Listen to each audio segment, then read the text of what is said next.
This has been a real pain in the rear. YouTube won't let me load things up. I can't get things to mesh between my computer and Blackboard. I've just been, so I'm going to do this again, try to make it a little bit shorter and see if things will upload easier. You're going to lose all my great stories, all the great background, but I'll hit on what's important and you'll have a better conception of what's going on in the chapter. So, interpersonal is between any two people. It could be your boss and you and your best friend. It just can't be you and your dog because dogs can't communicate on the same levels, verbal, nonverbal. You don't have, well, some people would say you know what his bark is saying, but I digress now into stories. So you use this to build relationships by meaning. You'd agree on what the terms mean and what the terms of the relationship are going to be and what the words mean and what things are appropriate, what words and what actions are to accomplish your goals of intimacy or something like that. We have a relationship network where we make our friends. We make our friends online, in our families, our co-workers, and things like that. So let's go over each one of them. First, family. The thing about this that I want to bring up is sometimes we have two mothers or a brother by another mother where we hang out with somebody so much they become like families. It says in here that ties of blood or a civil contract, which would be legal or blood, but we know that we have those relationships that are so strong that you could have a brother by another mother or two moms or something like that. Friendships. The thing I have with friendships is a lot of people that we call friends may not be our friends. Friend is a very ambiguous term. Friend and love means so many different things, it's hard to tell what you mean, but they could be your best friend. They could be an acquaintance. They could be somebody that I just went out with one time. But friend is very, very sketchy. Will you loan the person 20 bucks? That's what's a friend to me. Would you expect it back? That's a good friend. So friendship, a type of social circle that we make interpersonal connections with. Social relationships to me are the people that I play Frisbee golf with or the people I see at church. They know me superficially, but nobody really knows me, what I love, what my favorite snack food is, and things like that. Romantic relationships. I just talked about how love is such an ambiguous term. It means so many things. And we have a couple of different types of love here that were written in Greek. Eros is an erotic type of love. Agape is a Christ-like or unconditional love, no matter what. Pragma is something very pragmatic. It's very practical. You love them, but you don't have that intense romantic feel to it. Kind of like a family love. Relationships include intimacy or closeness. And remember that intimacy doesn't just mean that physical intimacy. You could be intimate with your feelings. I had a problem with one of my girlfriends. I told her she was having an emotional affair. She was intimate with all the details in her life with other people, and I got the leftovers. Physically, we were tight, compatible, things were well, but intimately on the thoughts and the desires of her heart, they were somewhere else. Online relationships. Some people think that relationships are as good online as they are in person, face to face. I've talked to a lot of people nowadays that carry on long distance relationships via FaceTime or Skype or something like that. I disagree with them. I'm more of the hyper-personal communication ones where it says that maybe the other one, where you need the face-to-face, you need those different verbal and non-verbal cues. When you're talking with somebody and there's maybe a delayed action, or even when you're seeing me, you don't see what my feet are doing, you don't see what's going on in the background that might be changing my mind. So remember, online relationships can be in business meetings. A lot of businesses now do online trainings and things like that. You know how to read, I'm not reading it. Proximity. There's a lot of things that happen at workplaces. If you're hanging around with somebody a lot at work, you end up either not liking them or liking them. The longer you hang out with somebody, the more you realize that, hey, they're not that bad. Especially in dating. If you date somebody 2 or 3 times, it's because I can do that. Or yeah, they're not that bad. So relationships for attractiveness. Just about nobody would turn down a date with somebody that's hot just because it makes you feel good to be around them. When you're in a store, you're going to Walmart to check out. When we look at lines and there's 2 lines that are the same length, we are going to get in the one that has either cuter people in that line or the person that's checking you out is cuter. There's an attractive bias, and that's what we do. Similarity, I talk with guys that I play frisbee golf with, no big deal there. So, and companionship. Sometimes we pick some pretty crummy people to hang out with just because we want companionship. Maybe most of us have had that friend in high school or something where, we were just bored and we hung out with them and stuff happened. So a couple different reasons why we form relationships. In this exercise, don't get a blank sheet of paper, but think in your head of at least 3 people. If you say, I don't know, choose your dog. No, just kidding. 3 people. And now what I want to ask is, how do you handle relationship management? And I'll describe the different kind of management here. So let's just put the third person on that list, or if you only thought of 2, the second person on that list. I like this. With kids, there's 3 ways to handle a relationship. You beg them. I'll give you a candy bar if you do that. I'm sorry. You beg them, please stop, please, I got a headache, don't do that anymore. Oh, please, you're making me nervous. Or bribe them, I'll give you a candy bar, or beat the crap out of them. Of course, in your mind. Mellow, meditate, no beating kids. So, textbook does talk about 3 different ways to manage a relationship. First one is social exchange. You look at what they bring to the table and what they don't. Basically, what kind of advantages do you have to them? Extrinsic is external advantages like being around them and they're cute and they make you look cute or something like that. Instrumental being shared resources. You're both sharing a flat or an apartment. They get a room, you get a room, shared resources, money, an apartment. You have that interpersonal relationship, or the personal satisfaction of being with them. They make you feel good. They make you feel loved. The next one is dialectic tensions, managing relationships. Everybody is either outgoing or introverted. Some people are in the middle, but most people have a tendency to go one way or another. And that's a example of a dialectic tension. Autonomy versus connected. Some people want to be with each other all the time, or somebody's really clingy or needy and the other person just wants their space. What happens if you're at home and your significant other is late and they don't call you? Do you get frustrated? Or is it just that that's what they do all the time? They're kind of out bebopping doing their own thing. Excuse me. Openness and closeness, introverted or extroverted, and predictable or novelty, unpredictable. The one thing I'd say is everybody likes a little bit of novelty in their life and being surprised. Everybody wants something new and innovative. But if you're going to grab your significant other and say, hey, let's go do something, and you have something in mind, you can't just surprise them. You really, really need to say, wear your tennis shoes or bring your jacket. You don't need your purse, I'm paying for it. Being surprised and being excited is great, but you can't get somebody hung out. Now, that third person on your list, where are they on autonomy and connectedness? Do they like cuddling, or do they like sitting by themselves and watching TV with their remote? Are they predictable? Do you know their habits? Do you know their routine? Or do they come up with something new and exciting once in a while?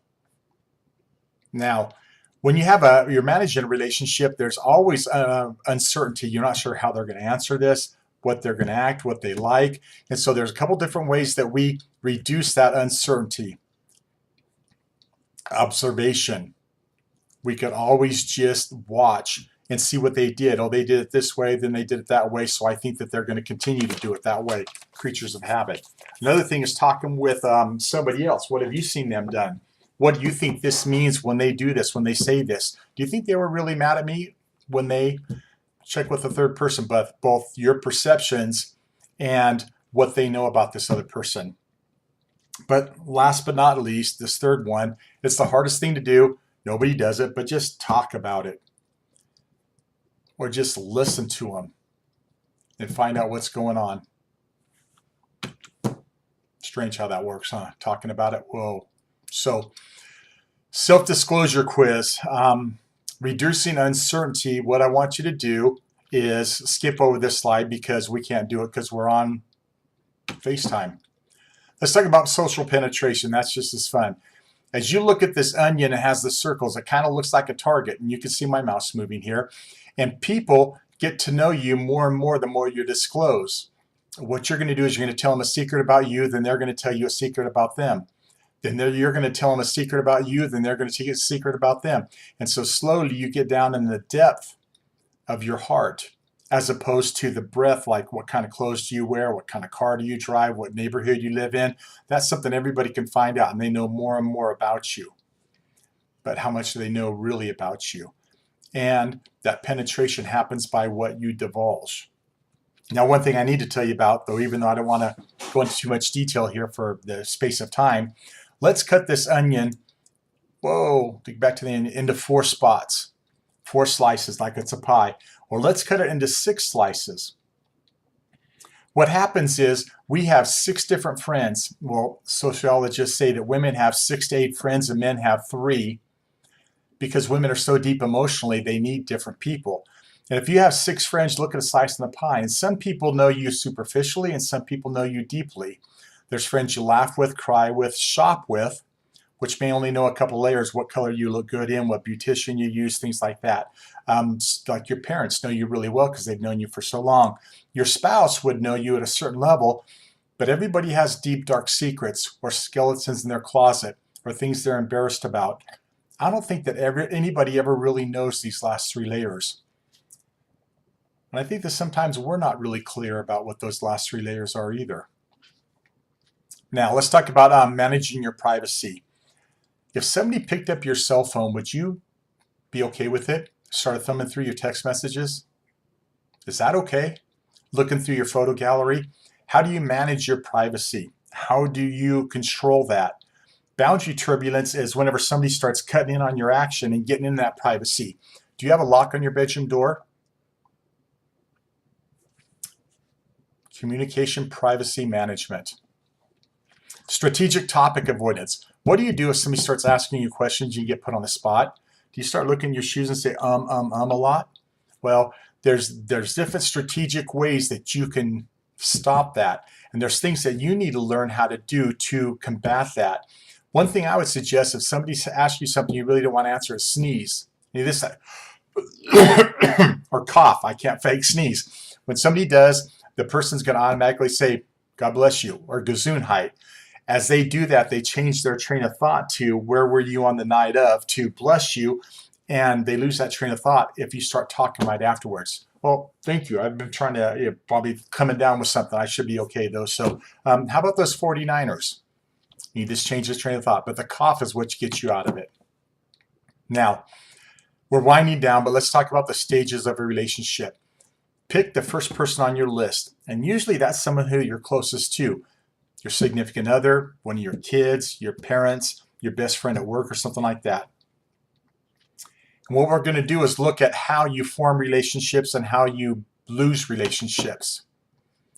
So let's read the boxes and we'll talk about each one of them individually. Notice the intimacy level here. As you go up here to a stable relationship, you're more intimate and you talk about more things. But first of all, you're going to initiate, then explore a relationship. There's going to be some intensification. It's going to intensify, become stable, and then at times it declines. That stability isn't there. Stuff happens. You either repair it or you terminate it. And sometimes when it terminates, you do reconcile. Initiating stage.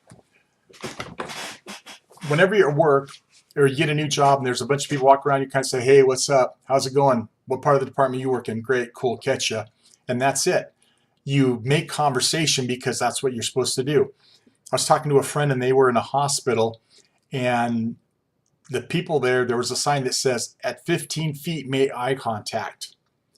At 5 feet, make vocal contact. Say hello, say hi. And they were trying to teach people how to do better customer service. But knowing, though, we initiate a lot of relationships that don't even go into a verbal contact. When you're at the grocery store and say, hey, how you doing? Or excuse me, you're initiating something, but it doesn't go any further. Exploring is small talk.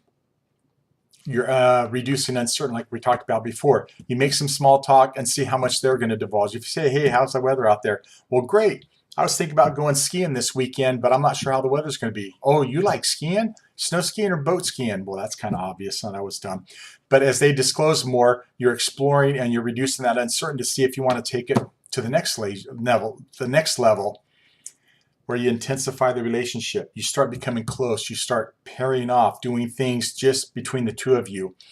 And that self-disclosure gets to things that are personal, things that you're vulnerable about, things that you wouldn't admit, things you wouldn't post on Facebook. And you become vulnerable. If you tell somebody that I don't like snakes, what's the chance of them getting a rubber snake and scaring you? Or if you tell somebody something like, I really got hurt in my last relationship and I'm kind of scared, and then they're either tender towards you or they harass you over it. Pet names are always fun, like babe, dude, hey, cool breeze, things like that. Well, was it babe? Once you get through that intensifying stage, you get a stable relationship. You basically have bonded and became one, finish each other's sentences and stuff like that. No, I think that's dumb. But you have public messages where you hold hands in public, or you're always seen together and you're telling the same jokes and stuff like that. Stability also is in the realms of parameters. Like your best friend knows that they can't say anything bad about your boyfriend or your girlfriend or your parents, but they're okay to talk smack about your job or your old best friend. You have those parameters and those barriers or boundaries within your relationship. But eventually somebody crosses those boundaries and you have problems. They talked about uncertainty in events. Basically, instead of saying, well, I don't know, let's see what she wants to do tonight, or we're busy tonight, you say, well, let me check my schedule, or I'm free, and you break that bond. Those events aren't always together anymore. That's kind of a dumb way to put it, but you know what I mean. So once those things happen, let's talk about unmet expectations. Psychologists say we can tell who we're going to meet and marry by what our parents were like. Daughters marry their fathers, personality-wise, and sons marry their moms, personality-wise. And then when you get in a relationship, you expect the husband to go out and work hard and come home and be cool and help around the house and make them enough money so you have a nice car. And if they don't want to do that, or they don't do that, there's unmet expectations and you have to work through that.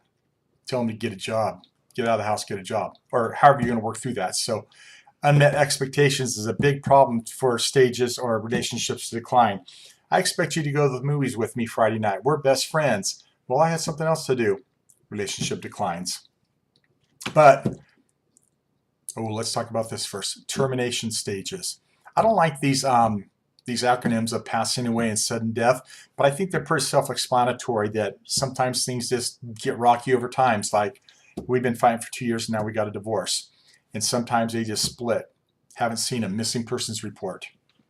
Or you just tell them, get the heck out. Don't let the door hit you in the butt. Don't go away mad. Just go away. Reconciliation. I like to ask the question, how many people do you know that have been divorced and got remarried and it worked?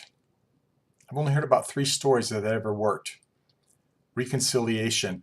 Sometimes you just meet somebody and say, well, I missed you, and you hang out. Most of the time I heard it's a third party that, did you hear that she's not with her ex anymore? And, really? So she's available again? Yeah, why don't you tell her I was thinking about her? Things like that. Tactical, persistent, please, let's go out again. That's called stalking. Don't do that. And avoidance, separation makes the heart grow fonder. Distance makes the heart grow fonder. I'm not sure. Spontaneous and third-party mediation is what I've seen work most. So what I have you do now is look at that list. And what I want you to do is, let's go to the first person on the list. Do you get dizzy when I do this? Ooh. Well, here, it's going to be easier to find it this way. I'm trying to go fast because I couldn't load this last time because it was too ugly. But I'll get on YouTube this time. So, when you met your significant other, did you initiate conversation at a supermarket or at your workplace? Or did you already know them through friends, and so you didn't have to explore? You knew exactly when you went out, you was able to intensify and talk about deeply personal things and start being able to joking and having fun with each other and quickly hear. Did you meet him at Jack in the Box in the line getting a double quarter pounder with cheese? I think that's McDonald's. Anyway, or did you start here? Now, tell me, how often in that relationship do you go between here and here and repair? Here to here and repair by communicating, talking about what's wrong, how's it going, spending more time together. Cool. Where did you start? And are you good at this, repairing? Or do you cycle through people and go to here, termination? Basically, that's it. This goes back through the rest of the slides. That's our relationship lecture. I'm sorry it was so short, but I want to get something up there just so you can say hi and see my smiling face. So I will check with you after I get the next video loaded. Thanks.